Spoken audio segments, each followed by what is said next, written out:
I'm Emmalynn. I'm Jessica. And today we are going to just be talking about our reading goals for 2025. I'm not sure if I'd say I want to read less or more.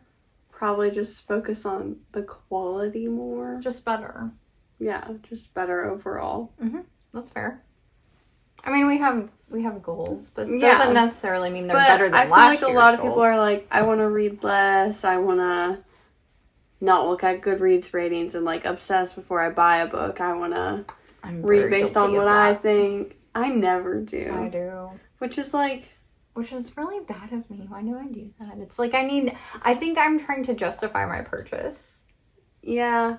I usually only do it if I'm like reading a book off of Kindle Unlimited that I've never heard of. Yeah. But if I see something multiple times and I keep looking at it, I'm just going to get it. Yeah. Well, it's like certain books, like if I know I like the author already, then I don't really care. Well, yeah. But yeah, it's more of if I'm like, I don't know about this. I've never heard of it. Anyways, so what are your Goodreads, or what is your Goodreads goals? My Goodreads goal is 65. I read 78 last year. So this is like a little more than a book a week. Like just barely. So I feel like that's pretty good. I definitely am not someone that ever strives to even hit 100. No. No offense if you do. I think I can read fast at times, but I don't feel the need to read things quickly, or else then I just would get in a slump. And I feel like I never am really in reading slumps, and maybe that's why. Yeah. Very rarely. Yeah, it's usually just because I was disappointed. Or usually a book is putting you in a slump. Or I just and you're trying to make yourself keep reading. I don't have time to read, and then you're trying to get back into reading. That's the hard thing. So I read 78 last year as well, and I thought, well, I think I could definitely read the same amount as last year, because last year we moved across the country. Yeah.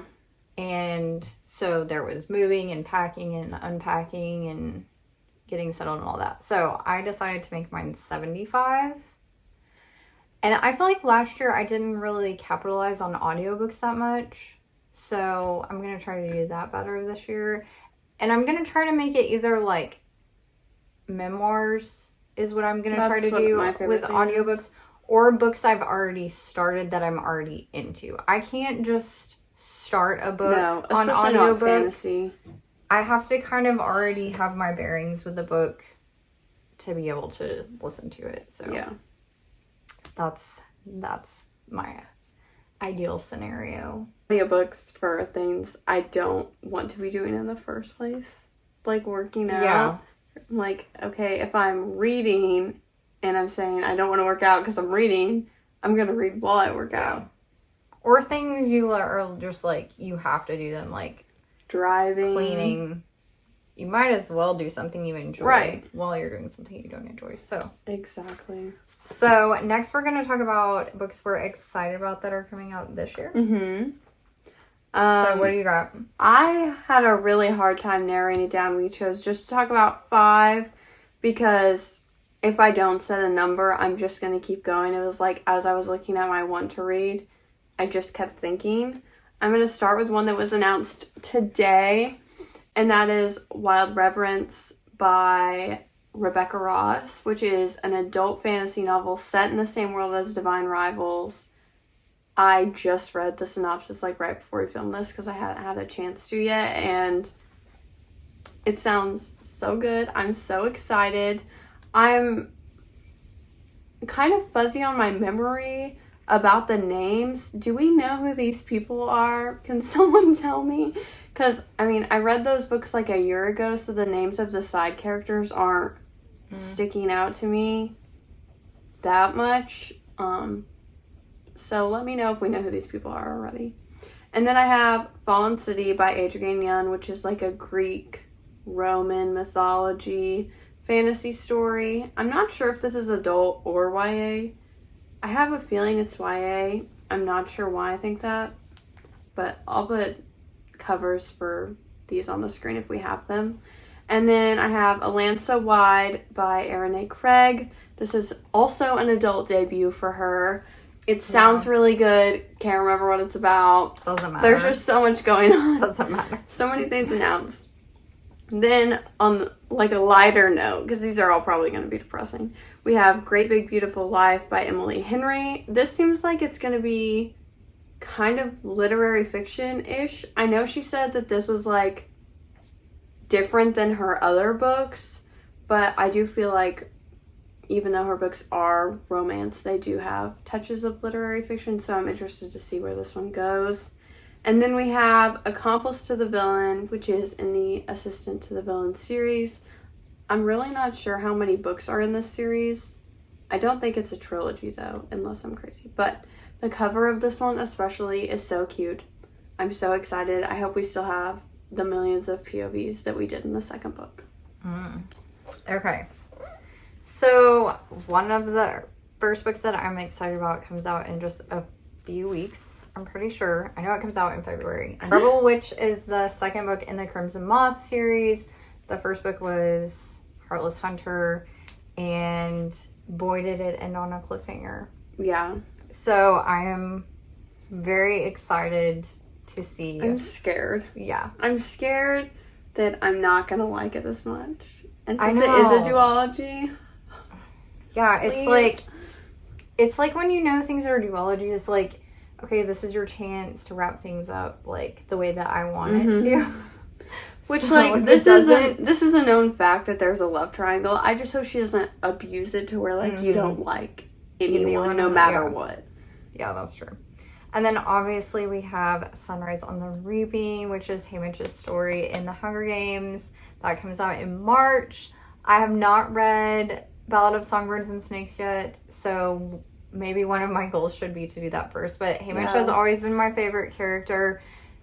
In the books he was, but in the movies especially, because what's the actor's name? I just went blank on the actor that plays Haymitch. He did such a fabulous job. Woody Harrelson. He, like, to me, I think he was the character who most resembled what I imagined him to be in the book. Like, just very unhinged, but, like, kind of endearing at the same time. So I'm really excited to read his perspective. And then, so I forgot about this book, and when I was going through my want to read books on Goodreads, I remembered that it was on here, and that is Holly Jackson's new book that comes out in July, which is called Not Quite Dead Yet. And this is about a girl who on the night of, so this might be like good to say for Halloween because it takes place on the night of Halloween. Yeah, could be. This girl, the main character, is attacked by an unseen intruder, and then she wakes up in the hospital with a severe brain injury, and the doctors are just kind of like waiting for her to die because of how severe her brain injury was. But now it's causing her to look at everyone in her life differently because she has no idea who this person was that took her and hurt her and all of that. So she's trying to solve her own attempted murder, basically. And then we have Atmosphere by Taylor Jenkins Reid, which comes out in June. This is about set in the 80s, I think, which is such a vibe. I think it's the 80s. I'm second guessing. The cover definitely looks like it. But it's about a girl who is a scientist, and I think she's a professor at a university. And yes, it is set in the 80s. She comes across an ad seeking the first woman scientist in NASA's space shuttle program. I don't really know a whole lot about NASA or being a physicist. Yeah. But I do know that no one does historical fiction like Taylor Jenkins Reid. Like, you feel like you're actually in the era that Yeah. she's writing about. I think it's because, in my opinion, she really doesn't try too hard. Yeah. And we have An Alchemy of Secrets by Stephanie Garber, which comes out in September. Okay. So I just read the synopsis for this. This sounds so interesting. I feel like when I told you she announced her first adult book, you were like, but I it don't think sounds I great. don't know if I read the synopsis in the full. I read it and I was like, this is for you. So it's about a girl who I guess is very into like myths and legends of old Hollywood. That's the way I understood it. I don't really understand when this is taking place. Let's see. Let me the, look it up really quick. I know it's not the official cover, but even that is giving me 20s vibes. Yes, that's what I was thinking. Because it talks about like old Hollywood. So yeah. So I'm like, is there going to be like a time travel element? So this girl is... What? The class is in there's a class in an old movie theater taught by an urban myths professor, and they just call her professor. The students think the stories are just fiction, but there's a girl in the class who is certain that all of these things that the professor is talking about, like a man in Hollywood who can find out the time you'll die, a haunted hotel bar in LA that the devil likes to visit. This girl in this class is convinced that all of these old Hollywood murders were actually caused by the devil himself, and they're not just legends or lore or like coincidence. So she kind of goes on like this hunt to kind of prove herself right, that what she thinks is correct. So that sounds interesting. And then finally, I'm just going to give a little honorable mention, because one of my goals this year is to try to read books that are less popular or by less famous authors. And I recently read 2 books called Mortal Queens and Lethal Kings, and I really enjoyed them. And the author of those 2 books, her name is Victoria McCombs. She has a new book coming out in April called Rune. What's a rune? And I, like, on her Instagram, you can request her, like, an arc of her book, a digital arc. And so I did, and I got it. So I'm really excited to read it. But it's totally up my alley because I love anything that gives Norse Viking mythology vibes. And that's exactly what this is. And the main character is like, has something in her life. It kind of was giving me A Curse for True Love vibes, because her sister ends up somehow marrying the guy that she's in love with. So she kind of like vows to not serve the gods anymore because she thinks they abandoned her. And then somehow she gets taken to Asgard. And the gods, like, believe that she is their long-lost goddess or something. This is so Thor. Yeah, I love it. Exactly. And Thor is, like, my favorite Marvel movie because it involves mythology. So, I'm really excited to read this. Soundtrack while you read it. Exactly. There you go. And so, yeah. I downloaded it right before we did this. So, I'm excited or right before we started this. So, I'm excited to get into that soon. Maybe you should read Dune. Oh, along with right. Rune. I think it's been sitting on your shelf. You're right. Mentally and physically. You're right. For way too long, Jessica. I know. Which leads us into our goals for the year. So I don't have I do have a couple of specific She has no goals. I'm goalless. Passionless. But more of mine are just general statement goals. So what did you put? So I feel like yours are more ambitious. Yes. Shocking. Which is also why I think I have the small number, because I have quite a few big books in mind to read and bigger brain power books. So capitalizing on fears this year. So first of all, I want to read 5 nonfiction books this year and 5 classics. Those are, when you say it, it's a relatively low number, but also as someone that mood reads, making a dedicated list of goals like this is kind of harder. I think I only read 3 nonfiction last year. I can't remember. Read more than that. It feels like more. But I think I read like 1 in December and then I finished one like January 1st also. So I don't know. So as far as specific books goes, I want to read the first 5 books in the Stormlight Archive series. Wow. I did read the first 3 in like a month. That's true. So maybe if I can find that ambition. The audiobook for Way of Kings is 45 hours. So just listen for 3 days straight. I just don't know if I can 2 days straight. pay attention to that. I don't know. And then I have just pick one Jane Austen book. That's pretty broad. But I do want to read at least one of hers. I want to read the City of Brass trilogy because I'm resisting for making this a year of rereads because I want to reread Ember in the Ashes. For some reason, I'm feeling the itch to reread the Cruel Prince series. Don't know where that's coming from. And of course, Throne of Glass. Oh, yes. Well, actually, Once Upon a Broken Heart has been on my mind a lot after rereading Caraval.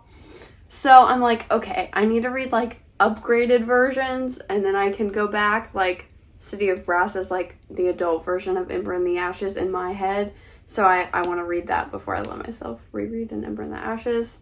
And then I want to finish reading Rebecca Ross's Backlist. I only have 2 books left, one I'm in the middle of, so I think I can do it. Okay. I do have a couple of books that I specifically want to read. I really want to read The Will of the Many by James Islington, I think is how you say his last name. This was on like everyone's best reads of 2024, favorite reads of 2024. What is that? So I swear I've never heard of it. It's the big book that I got.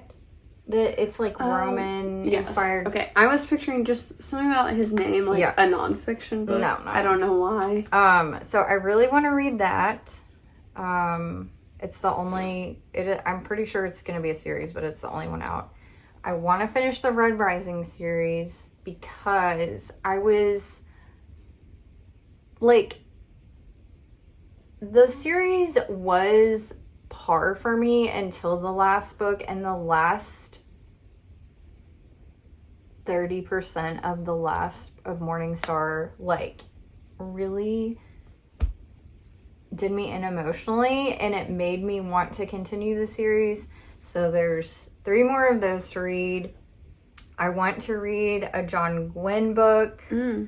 I'm not sure which one, so if you have any suggestions of where would be a good place to start, let me know. I want to read, oh my gosh, what is the book called? It's by Patrick Rothfuss.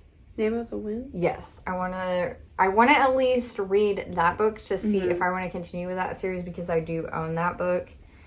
And then I just finished reading a book called The Disappearances by Bain Murphy, and I loved it. And then I was looking on Goodreads last night and I saw that she has a book called Enchanted Hill, which I have seen before. I'm sure I think you have too. And it's advertised as Downton Abbey meets something. Agatha Christie? The Great Gatsby meets Downton Abbey. And I was like, they kind of are the same time period. Right. But it's I guess the mystery. And I mean, Great Gatsby's not. It says this girl said The Great Gatsby meets Downton Abbey in this 1930s mystery that will thrill fans of Agatha Christie. So it's like. Sounds good. Yeah. Sounds good. So she has 2 other books and that's one of them. So I would like to read both of those because I really liked her writing a lot. But other than that, I would like to read more literary / magical realism, because I feel like I've identified that I really enjoy those types of books. And then I would like to read, not finish, okay? I'm not saying complete one of these types of books a month, but I'm saying be actively reading one nonfiction or one classic a month. So I could like continue them over, but you know, just actively be working through them.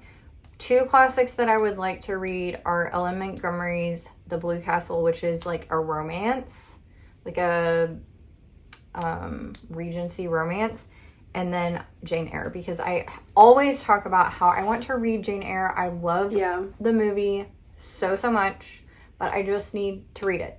Okay? Like, what am I doing? I feel like I say this every year. And then some memoirs that I would like to read are obviously the Kelly Bishop one. I would like to read Julie Andrews and the Lisa Marie Presley, Riley Keough